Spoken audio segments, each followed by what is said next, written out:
여러분 안녕하십니까? 채널 K 뉴스입니다. 지난 연말 합의한 한국과 일본의 위안부 협상, 국내는 물론 국제사회에서도 다양한 의견이 나오고 있는데요. 국외 최초로 위안부 기림비가 세워져 제2의 위안부 성지가 된 팰리세이드파크 위안부 기림비 앞에서 관련 기관의 대표들이 입장을 발표했습니다. 정세진 기자가 보도합니다. 지난 2010년 시민참여센터가 주도해 팰리세이드파크에 세워진 위안부 기림비. 일본의 정치인들이 잇따라 방문하면서 철거를 요청해 전 세계인의 주목을 받은 곳입니다. 또 지금까지 미국 내 다수의 기림비가 세워지게 한 출발점이기도 합니다.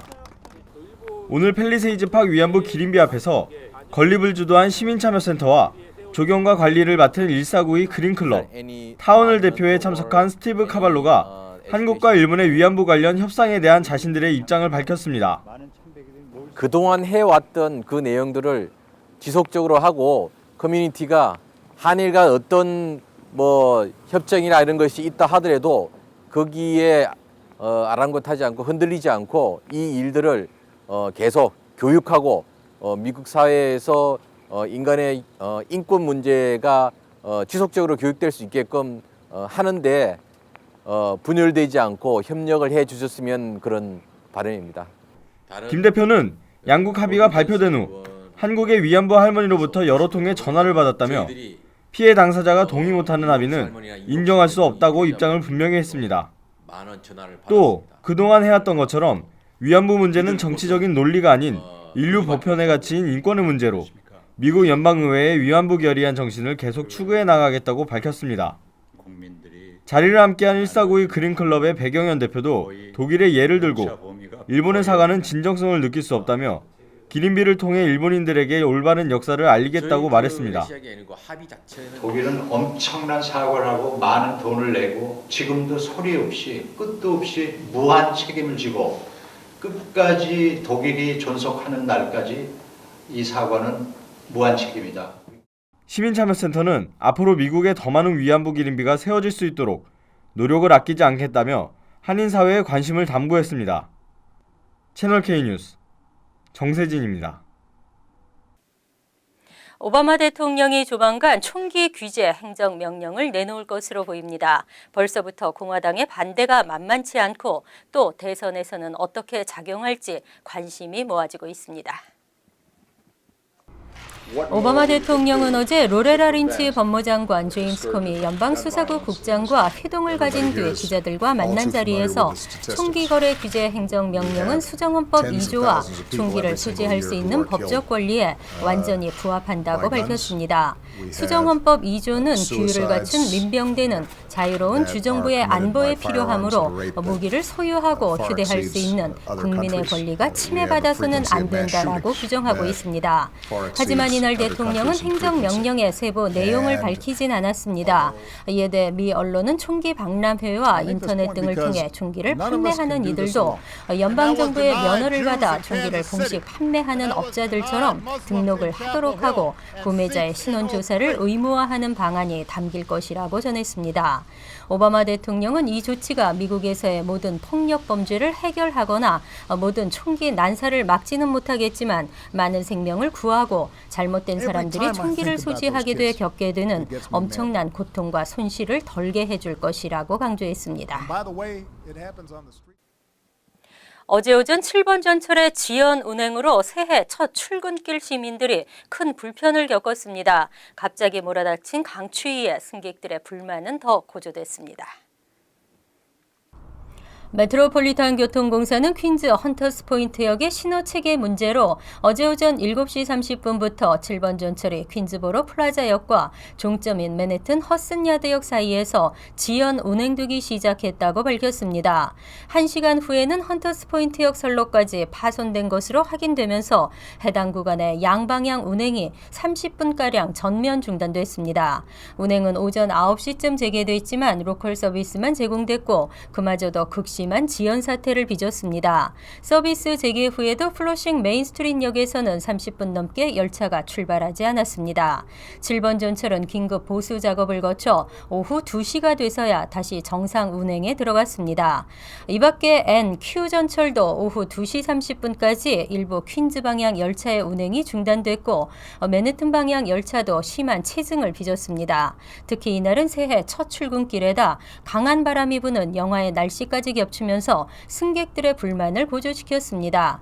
한편 7번 전철은 올해 8차례에 걸쳐 주말 운행 중단을 예고한 바 있습니다. 7번 입찰을 했지만 낙찰되지 않아 사실상 백지화 위기에 놓였던 뉴욕 코리아 센터 건립 프로젝트가 다시 입찰을 실시합니다. 이번에는 뉴욕 일원 건설사를 시공업체로 선정하면서 기대감을 높이고 있습니다. 뉴욕 한국문화원은 어제 맨해튼 32가 한인타운 인근 부지에 건립되는 뉴욕 코리아 센터 신축 공사를 맡을 시공사 선정 공개 입찰을 미국계 부동산 매니지먼트 업체 존스랭 라살사에 의뢰했다고 밝혔습니다. 그간 한국 건설업체를 상대로 한 입찰이 잇따라 유찰되면서 이번엔 뉴욕의 건설업체를 상대로 입찰을 실시하기로 결정됐습니다. 코리아 센터 신축 프로젝트는 지난 2012년 초부터 한국 건설업체들을 대상으로 입찰을 실시해 왔지만 낮은 공사비와 까다로운 시공 조건 등으로 지난해 6월 7번째 유찰을 마지막으로 사실상 중단돼 왔습니다. 지난달 30일 고시된 입찰 공고에 따르면 뉴욕 일원에 운영 중인 건설업체는 오는 20일까지 시공 계획서를 제출할 수 있습니다. 특히 그동안은 한인 건설사를 배제해왔던 시공사 자격 조건도 사라지면서 한인 건설업계의 참여 기대감도 높이고 있습니다. 이번 입찰이 성공적으로 마무리될 경우 지난 2009년 3월에 부지를 매입한 이후 올 여름부터 공사에 착수해 2017년 겨울 완공될 것으로 전망되고 있습니다. 2016년 올해는 이민자들에게 혹독한 한 해가 될 것으로 보입니다. 중남미 출신 미립국자들에 대한 체포작전이 이미 시작된 것으로 알려지면서 대규모 이민자 추방작전이 실현되는 것이 아니냐는 우려를 낳고 있습니다. 연방이민당국이 지난 2일부터 추방 명령을 받은 중남미 출신의 미립국 이민자에 대한 검거작전을 시작한 것으로 전해졌습니다. 이미 조지아와 텍사스주에 거주하고 있던 다수의 이민자들이 이민구 취소에 구금되고 있는 것으로 확인됐습니다. 다만 연방이민세관 단속국은 조지아와 텍사스주에서 전개된 추방작전에 대해 공식적인 언급은 하지 않고 있습니다. 하지만 월스트리트저널은 지난해 크리스마스 직전 익명을 요구한 국토안보부 관리가 1월부터 중남미 출신 미립국 이민자들에게 대한 추방작전이 시작될 것이라고 밝혔다며 이런 추방작전은 미 전역으로 확산될 가능성이 크다고 보도했습니다. 한편 이민당국의 추방 전담 요원들에게 검거되고 있는 이민자들은 난민 신청이 거부돼 이민법원으로부터 추방 명령을 받은 중남미 출신 미립국 이민자와 가족들입니다. 이민자 단체 관계들은 이 가운데 여성과 아동들도 상당수 포함되어 있다고 전했습니다. 동포 2세 관련 현행 국적법이 커다란 벽에 가로막혀 있습니다. 선천적 복수국적 남성들이 스스로 한국 국적을 포기하고 있습니다. 뉴욕 총영사관이 공개한 2015년 민원 업무 처리 실적에 따르면 지난해 한국 국적을 포기하기 위한 국적 이탈 신청 건수는 모두 270건으로 집계됐습니다. 2014년에 205건과 비교하면 32%나 증가했습니다. 국적 이탈 건수를 연도별로 보면 2010년 101명, 2011년 138명, 2012년 175명으로 빠르게 늘다가 2013년에는 172명으로 주춤한 후 다시 빠른 증가세를 보이고 있습니다. 국적을 이탈한 한인 2세 대부분은 미국에서 출생해 자동적으로 미 시민권을 취득한 동시에 한국 국적에도 올라있는 선천적 복수 국적자인 남자로 파악되고 있습니다.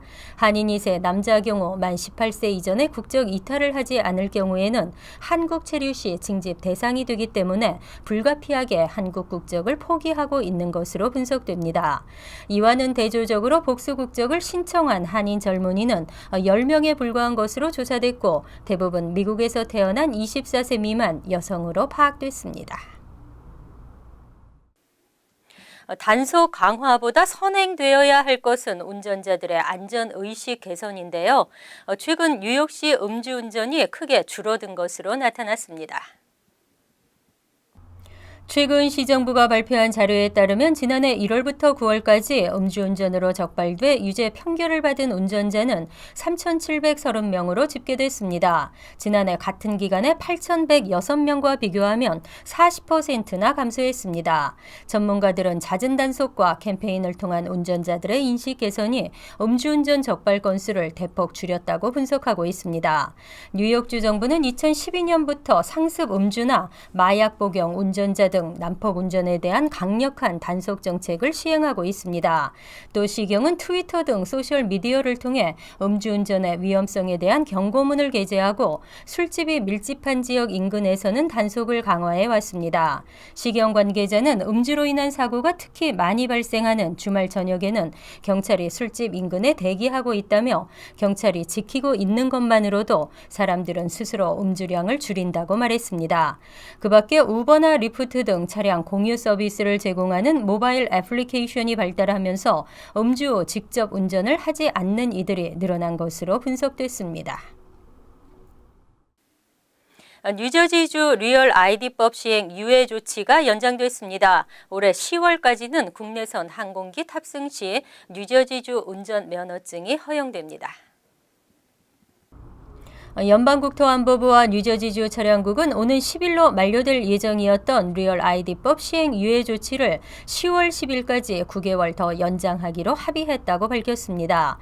뉴저지 차량국 마일린 벨락 대변인은 위조 방지와 얼굴 인식 기능의 설치 등 리얼 아이디법을 충족시키기 위한 시스템 업그레이드를 위해 국토안보부가 리얼 아이디법의 시행을 연장하기로 결정했다고 밝혔습니다. 이로 인해 뉴저지주 주민은 올해 10월 10일까지는 항공기 탑승 시 운전 면허증을 신분증으로 인정받을 수 있습니다. 리얼 아이디법은 9.11 테러 이후 2005년에 제정됐습니다. 각 주 정부는 테러리스트나 범죄자가 신분증을 위조하거나 도용하지 못하도록 연방정부의 기준에 맞춰 각종 신분증을 발급하도록 규정돼 있습니다.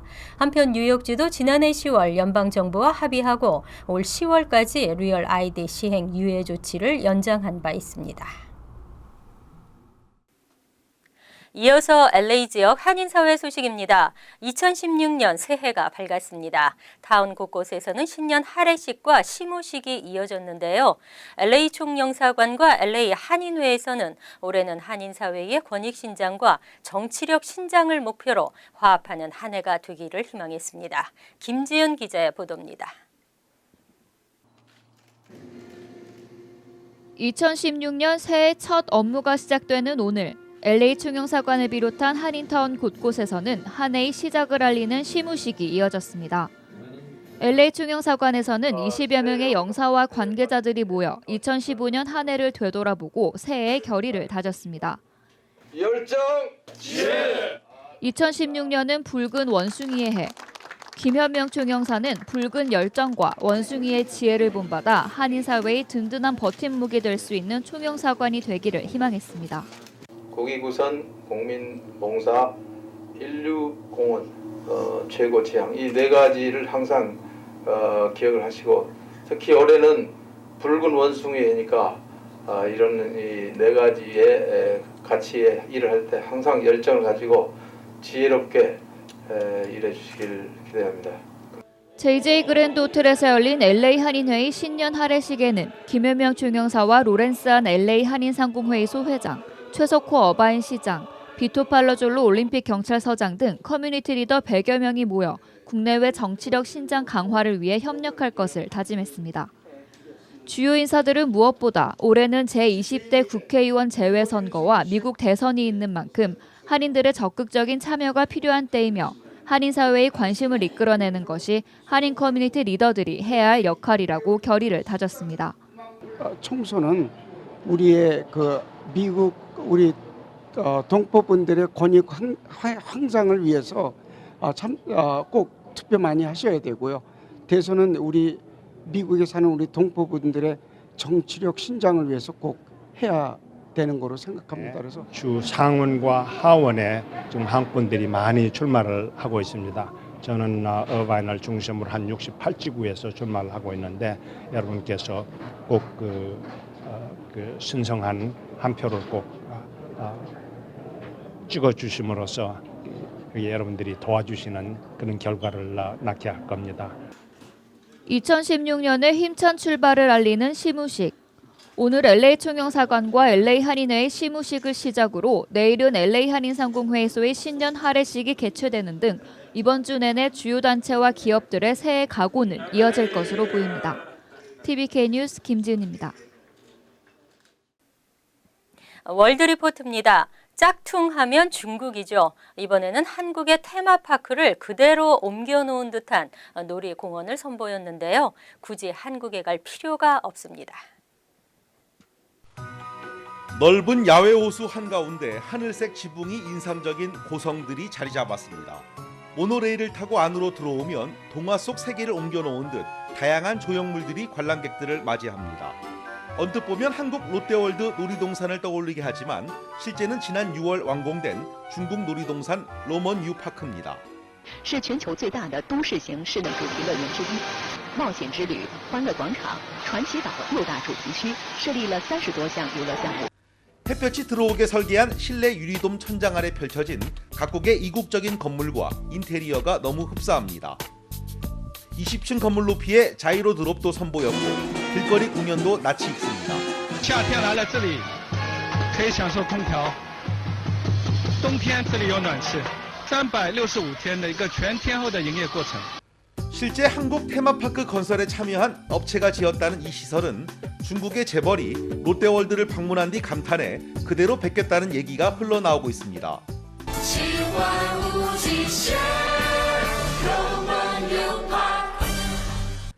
지난해 롯데월드를 찾은 외국인 손님은 전체의 4분의 1인 180만 명.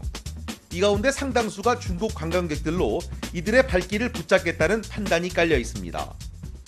27년 전인 1989년 지어진 한국의 테마파크를 따라한 중국의 놀이동산. 하지만 턱없이 부족한 시설과 창의성 없는 표절로 중국 네티즌들의 질타를 받고 있습니다. 간추린 소식입니다. 경제 전문지 포브스가 선정한 30세 이하 각 분야별 영향력 있는 인물 30인에 한인 남성 2명이 선정됐습니다. 헬스케어 부문의 에릭 김 씨는 하버드대에서 연구원으로 근무하면서 삶의 목적을 갖는 것이 건강에 유익하다는 연구를, 요리 부문의 홍득기 씨는 맨해튼 한식당 백정의 총주방장으로 백정을 가보고 싶은 식당으로 만들었습니다. 홍 씨는 요리대학 CIA를 졸업하고 장조지와 모모푸쿠 키친에서 근무한 바 있습니다. 한인으로는 처음으로 뉴저지주 클러스터 시의원에 당선된 죄니 정 씨가 어제 취임 선서를 하고 본격적인 활동을 시작했습니다. 앞으로 3년간 클러스터 시의원으로 활동하게 되는 그는 타운 최초로 한인 시의원이 된 만큼 한인 주민들이 더 많이 타운 정부의 목소리를 낼 수 있도록 도울 것이라고 포부를 밝혔습니다. 그는 또 임기 내에 한인 경찰과 정부 직원이 채용될 수 있도록 최선을 다하겠다고 덧붙였습니다. 아마추어 사진작가로 활동했던 수필가 손종열 씨가 사진을 찍다가 실족 사고를 당해 숨졌습니다. 고 손종열 씨는 지난달 31일 샌프란시스코 인근에 위치한 포인트 레이스 국립해안지역에 사진을 찍으러 나간 후 연락이 없어 실종 신고를 한 후 지난 3일 오전 9시 45분경 손 씨의 시신이 발견됐습니다. 손 씨는 엘리펀트 바위에서 반마일가량 떨어진 곳에서 30피트 높이의 절벽 아래로 추락해 사망한 것으로 추정됩니다. 플러싱 노던 블루바드에 오는 7일부터 다음 달 29일까지 차량 운행이 부분 통제됩니다.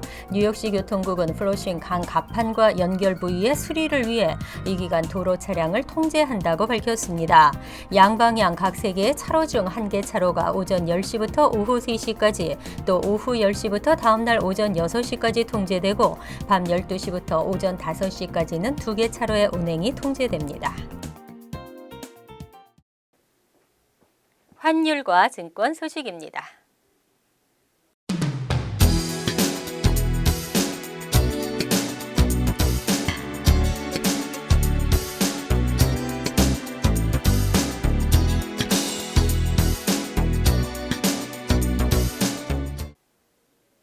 이어서 날씨입니다. 수요일은 추운 날씨지만 강추위는 물러간 듯합니다. 날씨는 맑고 쾌청하겠습니다. 낮 최고 기온은 40도, 섭씨 4도, 밤 최저 기온은 27도, 섭씨 영하 3도로 예상됩니다. 목요일은 대체로 맑겠지만 간간히 흐리겠습니다. 금요일은 구름이 끼는 대체로 흐린 날씨를 보이겠습니다. 토요일도 흐린 날씨에 오전 중 가랑비가 내리겠습니다. 항상 여러분과 함께하는 채널 K 뉴스 여기서 마칩니다. 편안한 하루 되시기 바랍니다.